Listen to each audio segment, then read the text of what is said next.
what they're trying to do. Once again, it's corporate greed. It's worrying about their own pockets more than the actual patients and the community itself. And, you know, they showed it today. They're not willing to talk to you, or they're not willing to talk to us. You know, and they're portraying us as greedy workers. The only thing we've heard from this side of the table is how much more we're getting paid than any other comparative worker, of course, to their choosing. You know, that we're asking for way too much. But if you really break it down, what we're asking for is safe staffing for the patients, job security, health care, and overall, that's the main things that we're asking for. And respect. And respect. Like You know, we've actually had to fight to get a clause in our contract because we really had nothing to even grieve or put grievance in against harassment from management. You know, we had nothing. We couldn't even actually form a formal grievance against anything. So we, tooth and nail, we actually had to, and even then they didn't give us a whole clause, they just added it into an existing clause. So now we at least have something on that. But it's like common sense things, and they just don't want to hear us.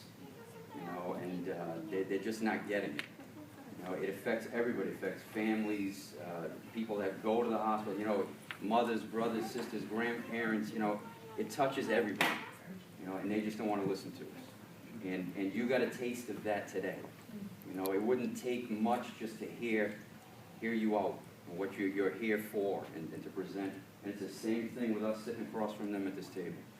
You know, we've gotten slapped, and the workers of Rhode Island Hospital, they're hard-working people. We have CNAs and UAs trying to take care of patients, and they're constantly cutting. You know, and you have, like, I'll give you an example. You got like one unit assistant. You know, they take care of all the floors. You know, they feed the patients. They take care of the patients also with the CNAs. And you have like one UA covering 3 floors. You know, you have lunch that goes out at one time. So how are these patients able to get their lunch on time with one UA covering 3 floors? Running up and down stairs, by the way. You know, and these are not only young people, but older women and men that have to do this task on a daily basis. Now, how does that equal patient care and really caring about the patients? And, you know, the only thing they're caring about is their wallets at this point, and image, and their brand. You know, I don't know if any of you have seen the Lifespan commercials on TV, On the Super Bowl. Yeah, which happen to be happening a lot more frequently lately. You know, and it's all about their brand. Which cost a lot of money.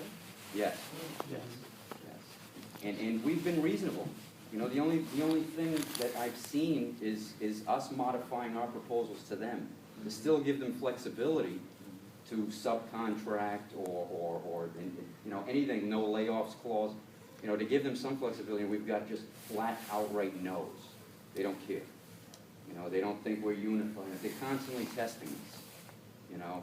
But they don't understand it's not just the workers of Rhode Island Hospital. You know, the patients in the end are the ones that suffer. You know, and they don't want to see it. They attacked us on the safe staff. Well, you better watch what you say. You know, because is it a reality? You go, yes, it is a reality. Well, we had JACO come in, and we had this other commission come in, and they said it was fine. Well, what they don't tell you is that they have forewarning when these people come in. You know, it's very easy to stalk, and you know, and it's funny, I worked there for 27 years before I got elected to the Teamsters. And we knew when the Joint Commission was coming down because all the hallways were clean. Yeah. There were no stretchers in the hallways. You know, the dirty linen in the hallways, used linen, because they had no room to park them anywhere else. But when JACO came, you know, or OSHA, though they were clean. You know, is that how you want this out? It should be that way all the time. Smoke and mirrors. Right. But, you know, once again, you know, it touches us a lot to see, you know, everybody coming down here and unifying for this, you know, and we're much appreciated. But we also want to get the message out to everybody that it's not greedy workers. You know, it's not at all. It's not just a raise that we're fighting for. We're fighting for our jobs. We're fighting for the patient. When we have patients on the floors that we just can't get to them, it's not fair for the patients. They're still paying to be there. They're still paying the same dollar amount whether we're short-staffed or not. And it's not that we tell the patients what's going on, but they can see it. They can clearly see that the employees are just overworked and understaffed. And we're trying to fix that. Lifespan just keeps focusing on the economic proposals that we're putting forward. And we really want to focus on the safe staffing. It's an unbelievable amount of complaints that we get from staff on a daily basis on how understaffed the hospital is. And not just from Teamsters, but also from the nursing union. And just just to put out the economic, not to harp on it at all, but by the Lifespan's own numbers and own admission, 1,200 or so of our members make under $35,000 a year. 1,200.